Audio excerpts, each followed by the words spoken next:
There's about to be a massive change on March 11th of 2024, and this one event could absolutely wreak havoc on the US economy as soon as the following day. In fact, this one single event is going to completely transform how our banks have been operating, and if you haven't been following this or you don't know what's going on, please make sure you keep watching because most people have no clue this is happening and you need to be prepared so you're not taken by surprise like everyone else. The Bank Term Funding Program, according to federalreserve.gov, is coming to an end on March 11th of 2024, and from this point moving forward, things are going to change for everyday consumers like you and me.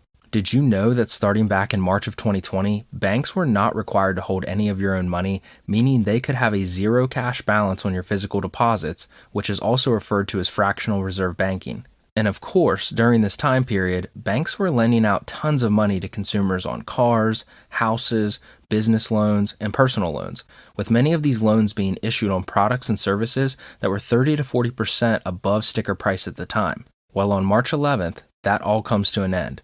And when this happens, thousands of banks across the country will have the rug pulled out from underneath of them, and when this takes place, millions and millions of Americans are going to be directly impacted.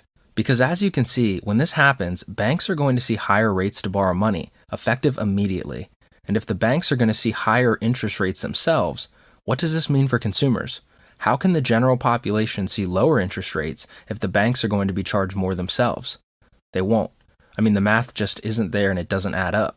And according to Yahoo Finance, when this change takes place, they anticipate that borrowing will essentially fall to zero. So what happens when consumers start getting denied from loans and they're not able to get access to credit? And not just consumers, but business owners in the public sector also.